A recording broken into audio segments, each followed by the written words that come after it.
Anak hasil zina itu 5. Yang pertama, tidak boleh dinisbatkan kepada ayah biologisnya, meskipun tahu siapa ayah biologisnya. Yang kedua, nisbatnya kepada ibunya, sebagaimana kata Nabi, al-waladu li sahibil firash. Anak hasil zina itu nisbatnya kepada ibu si pemilik ranjang. Yang ketiga, ayah biologisnya nanti kalau anaknya perempuan tidak boleh menikahkannya, tapi pemerintahlah yang menjadi wali atas anak hasil zina tersebut. Yang keempat, tidak boleh saling mewarisi. Kalau ayahnya kaya raya, anaknya tak dapat waris, dan sebaliknya kalau ternyata anaknya sukses, ayahnya tak dapat waris. Terus yang kelima, anak hasil zina tidak ada kewajiban bagi si ayah biologis untuk memberi nafkah kepada anak tersebut. Tetapi kalau si ayah biologis itu mau memberi, itu diperbolehkan. Dihitung sebagai hadiah, infak, sedekah, ataupun yang lain-lainnya. Tapi poin garis besarnya adalah siapa yang paling rugi dari apa yang telah terjadi? Yang paling rugi adalah pihak perempuan.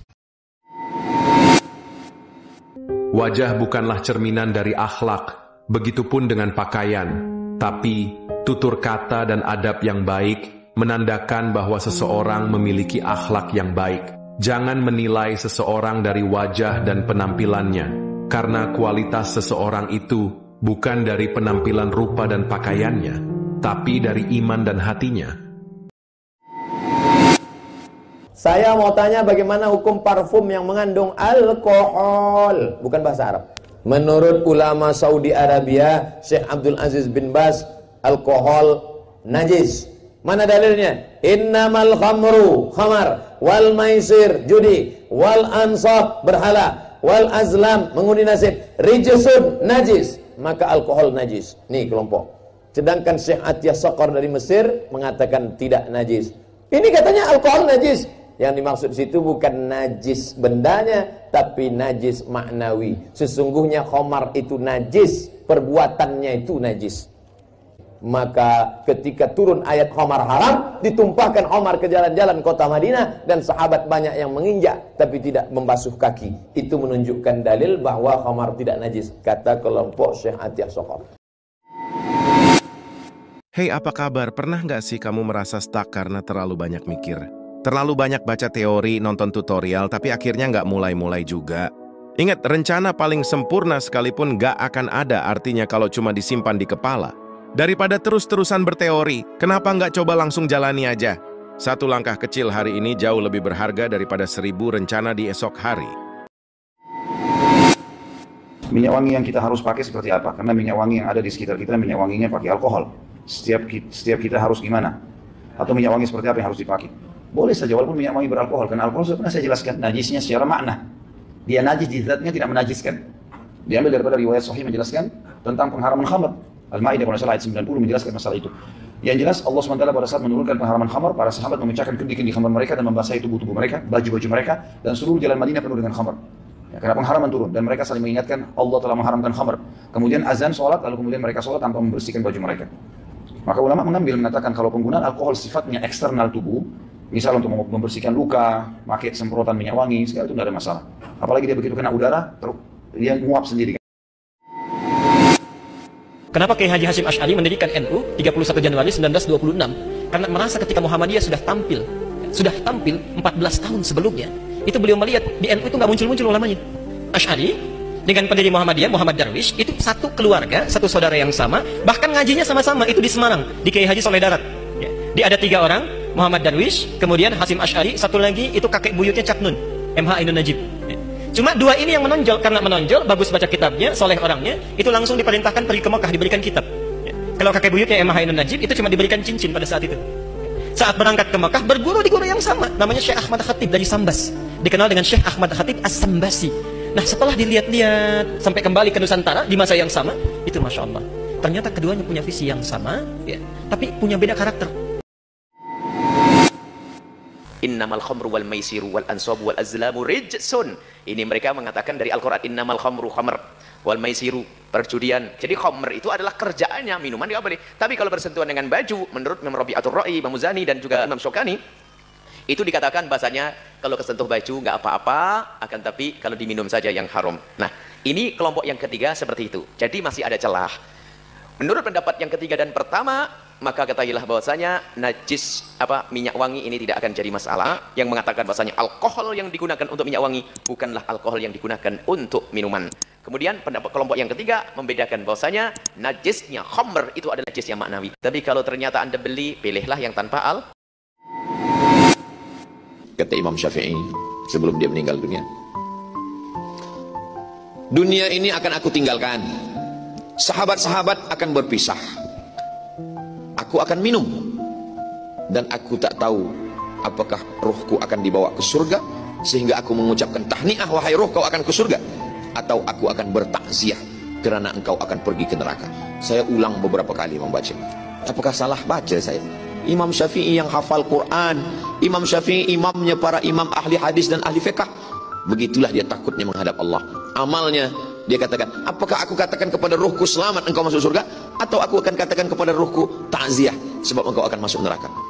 Dia serahkan semuanya kepada Allah. Parfum beralkohol tidak boleh dipakai sholat. Nah, katanya sih alkohol itu identik dengan khamr. Oleh karena itu kita perlu luruskan nih bahwasanya yang namanya alkohol bukan khamr. Karena Nabi SAW bersabda, kullu muskirin khamr. Semua yang memabukkan itu khamr. Nabi tidak bersabda, kullu alkohol khamr. Tidak semua alkohol khamr. Nah, bagi yang sudah punya basic ilmu kimia, dan saya juga di ilmu kedokteran belajar dalam mata pelajaran biokimia, bahwasanya alkohol itu bukan khamr. Ya, kenapa? Ada beberapa alasan. Pertama, alkohol ini nama gugus, ya ada OH. Yang kedua, alkohol pun berbagai macam jenisnya. Ada yang satu gugus misalnya ya, metanol, dua gugus misalnya disebut dengan etanol, pentanol, butanol dan sebagainya. Jadi alkohol itu macam-macam. Nah, satu gugus ini pun bermacam-macam. Contohnya misalnya etanol. Etanol pun macam-macam. Ada etanol denat, ada etanol pelarut dan sebagainya seperti itu. Nah, alkohol yang ditambahkan kepada parfum itu berbeda dengan alkohol yang ditambahkan pada minuman beralkohol. Demikian juga alkohol pada dunia medis untuk membersihkan disinfektan dan sebagainya. Sehingga ini jenisnya beda. Ya, sedangkan alkohol pelarut ini umumnya tidak untuk diminum. Jadi bagaimana bisa mabuk kalau tidak untuk diminum? Demikian juga metanol. Metanol contohnya adalah spiritus. Spiritus tidak untuk diminum, ya. Dan itu adalah alkohol. Nah, sehingga tidak semua alkohol itu adalah memabukkan. Bid'ah itu bukan hukum. Hukum itu wajib, hukum itu sunnah, hukum itu makruh, hukum itu mubah. Tidak ada hukum itu bid'ah. Bid'ah itu hanya ingin mengatakan ini tidak dikerjakan oleh Nabi. Tapi apa yang tidak dikerjakan oleh Nabi belum tentu tidak boleh kita kerjakan. Oh, saya kasih ini kamera, mahal ini kalau dikumpul semua, ratusan juta ini. Saya mengajar mata kuliah fotografi di UNAS. Nih, ya. Kalau kau mengambil gambar, kau harus tahu berapa megapiksel kekuatan kamera kamu. Kau harus tahu berapa kekuatan cahaya di tempat itu. Kau harus tahu berapa kecepatan angin ketika ada kau ambil gambar. Kau harus tahu berapa jarak dari matamu dengan objek yang kau akan ambil. Apa ini kamera yang mahal? Bukan. Apa yang mahal? Mata. Allah kasih kau gratis, tidak perlu kau bayar. Hebatnya lagi di mata, begitu kau buka otomatis autofokus. Tidak perlu kau putar. Siapa ini? Oh, ternyata Felixio. Wah, tidak perlu, Pak. Otomatis. Dan hebatnya lagi di mata, Allah kasih kau sensor. Dia bisa bedakan mana istri, mana tetangga. Belajarlah seperti padi, semakin berisi semakin merunduk. Itulah makna rendah hati. Tak perlu tinggi suara untuk menunjukkan nilai. Hidup tak perlu gengsi karena nasib tak harus ditangisi. Takdir memang tak bisa dihindari tapi impian harus tetap diraih. Cobaan datang untuk dikuatkan bukan ditakuti. Hadapi semua dengan hati yang lapang dan kepala tegak. Mulailah harimu dengan secangkir kopi dan semangat untuk terus melangkah.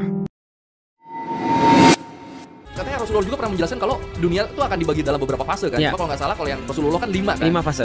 5 zaman itu apa sih? Kalau 5 zaman itu di masa Rasulullah, yang pertama itu zaman kenabian. Oke. Nah, itu semuanya bagus. Yang kedua adalah zaman kekhilafahan. Oh, setelah Nabi wafat berarti. Lalu kemudian yang ketiga adalah zaman mulkan adon namanya. Jadi pemerintah yang bersifat menggigit. Jadi dia masih menggigit syariat, tapi kemudian dia sudah tidak menerapkan Islam secara kafah. Pelan-pelan lepas. Pelan-pelan lepas. Yang keempat yang parah, mulkan jabarian atau mulkan jabriyatan ini adalah pemimpin yang bersifat diktator. Pengendali informasi nih, yang keempat. Yang kelima balik lagi pada masa kekhilafahan. Yang kedua tadi. Bentar, berarti kita keempat. Maka kemudian kita balik lagi yang kelima. Nah, itu yang ditakuti oleh orang. Maka kalau di zaman sekarang semua yang berbicara tentang informasi sebelumnya, nah itu dikatakan sebagai radikal. Kenapa? Karena ini kalau menurut Islam akan balik lagi ke yang nomor 2. Karena bukan berarti wanita nggak boleh pakai parfum, akhirnya wanita itu jadi bau kedelai, bau tempe, bau pete gitu kan. Kata Ustaz nggak boleh gitu. Bukan. Jadi dia itu dilarang memakai parfum yang tercium oleh lelaki. Kalau dia pakai deodoran ya, dia pakai hand body, yang itu parfum aromanya tidak akan tercium, nggak ada masalah. Bahkan ada parfum-parfum wanita, memang yang kata Rasulullah SAW, parfum wanita itu yang ada warnanya tapi nggak ada aromanya, tidak semerbak aromanya. Nggak tahu, di Jogja mungkin mulai dijual. Di Arab itu ada parfum yang modelnya lotion, krim. Jadi diletakkan biasanya di lehernya perempuan. Jadi kalau lewat nggak kecium. Tapi kalau perempuan itu lagi ketemu sama perempuan, lagi ciuman ya, ini perempuan sama perempuan lagi baru ketemu, itu akan tercium wangi, tidak bau, itu wanita. Wahai Rasulullah, man as'adun nasi bi syafa'atika yaumal qiyamati? Ya Rasulullah, siapa manusia yang paling bahagia? Di antara sekian manusia yang berkehidupan di bumi, siapakah di antara mereka yang paling bahagia? Bi syafa'atika, yang mendapatkan syafaatmu ya Rasulullah. Maka Rasulullah SAW kemudian menjawab, Ya Aba Hurairah, wahai Abu Hurairah, laqad dhanantu annahu la yas'aluni ahadun awwalu minka. Aku sungguh menduga, aku kira tidak akan ada yang bertanya tentang hadis ini mendahului engkau. Lima ra'aitu min hirfika 'ala al-hadis.